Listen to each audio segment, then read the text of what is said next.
और बुलेटिन की शुरुआत बड़ी खबर के साथ करेंगे। राजा रघुवंशी हत्याकांड से जुड़ी हुई बड़ी अपडेट आपको दे दें। सोनम को लेकर पुलिस शिलांग पहुंची है। आधी रात को सोनम का मेडिकल टेस्ट कराया गया। सोनम समेत 5 आरोपी की आज कोर्ट में पेशी होनी है। सोनम से आज ही एसआईटी पूछताछ करेगी। तो देखिए इस पूरे मामले में किस तरीके से इन्वेस्टिगेशन चल रही है। और बड़ा अपडेट यह है कि शिलांग पहुंच चुकी है पुलिस सोनम को लेकर, और इसके साथ ही जो बाकी के आरोपी हैं उनको भी वहां पर लेके जाया जा रहा है।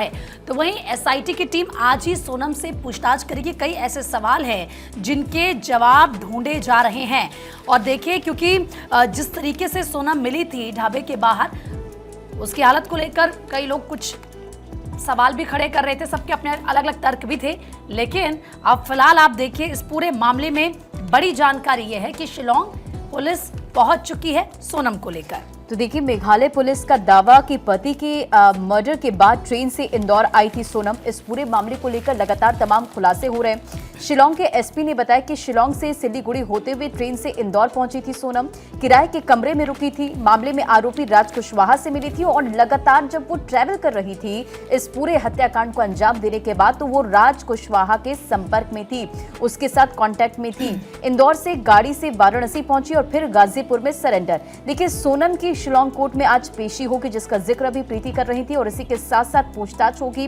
पुलिस मंगलवार को सोनम को पटना से लेकर रवाना हुई। उधर इंदौर में क्राइम ब्रांच और मेघालय पुलिस की टीम मंगलवार को आरोपी विशाल को लेकर उसके घर पहुंची। ये भी हो सकता है कि क्राइम सीन को रिक्रिएट किया जाए। अगर शिलांग लेकर पुलिस पहुंची है कोर्ट में पेशी के साथ, हो सकता है कि जल्दी क्राइम सीन को रिक्रिएट। देखिए इसका जिक्र पहले भी किया गया था कांक्षा कि जब टीम वहां लेकर पहुंच रही है तो क्राइम जिस जगह पे इस हत्याकांड को पूरा अंजाम दिया गया था, ये वारदात हुई थी, वहां पर भी टीम पहुंचने वाली है और सीन को रिक्रिएट किया जाएगा। और देखिए किस तरीके से जो चैट सामने आई है राज और सोनम के, उससे कई खुलासे हुए हैं। खुलासा ये हुआ है कि सोनम को पसंद नहीं था कि उसका पति राजा उसके करीब आए। इसको लेकर उसने बकायदा किस तरीके से आप कह सकते हैं कि पूरा प्लान बनाया था। और इस बात का जिक्र तमाम न्यूज़पेपर्स में भी है। लिखा गया है कि सोनम को पति राजा का करीब आना पसंद नहीं था। वो राजा को खत्म कर देना चाहती थी, इसीलिए उसने राजा को मारने के लिए राज कुशवाहा के साथ मेघालय जाने की योजना बनाई थी।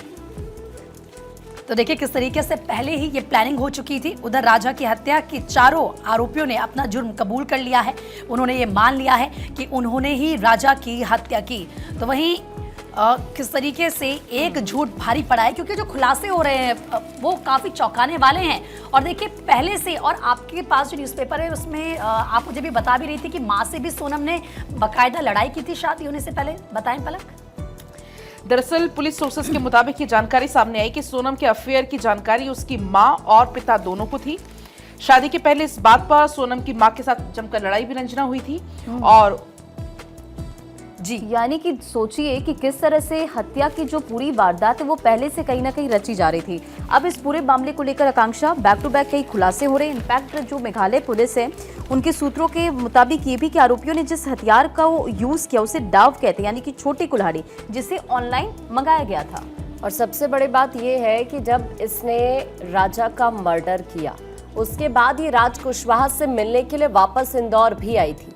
और हत्या के बाद इंदौर पहुंचने पर इसे एक होटल में दरअसल राज कुशवाहा ने ठहराया भी था, और उसके बाद इसे राज ने गाजीपुर भेज दिया था।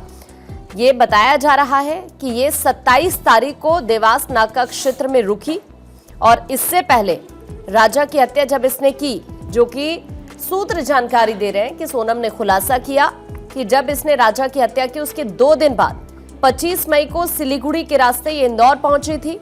2 दिन यहाँ पर रुकती है, 27 मई तक देवास नाका क्षेत्र में रुकती है, और उसके दौरान ही राज से मुलाकात इसने की। हनीमून से हत्या तक का पूरा घटनाक्रम इसने राज को बताया। फिर इसने इसको ये कहा कि इंदौर बिल्कुल भी सेफ नहीं है, इस हत्याकांड की पूरे देश में चर्चा है, और उसके बाद राज ने इसे यहाँ से गाजीपुर भेज दिया। फिर इससे पहले क्योंकि हुआ ये था कि दरअसल इन दोनों के अकाउंट से, जो इनके सोशल मीडिया अकाउंट्स हैं, एक भी फोटो शेयर नहीं किया गया था। और जब इसने हत्या को अंजाम दिया करीब 2:30 बजे का वक्त था, जब सोनम ने राजा के अकाउंट से एक पोस्ट शेयर की थी जिसमें उसने लिखा था 7 जन्मों का साथ है। फिर पुलिस को इस पर शक हुआ और पुलिस धीरे धीरे कड़ियां जोड़ती गई और मामला पहुंच गया राज कुशवाहा तक। फिर एक तरफ राज को गिरफ्तार किया जाता है, दूसरी तरफ गाजीपुर में इसकी लोकेशन मिल जाती है।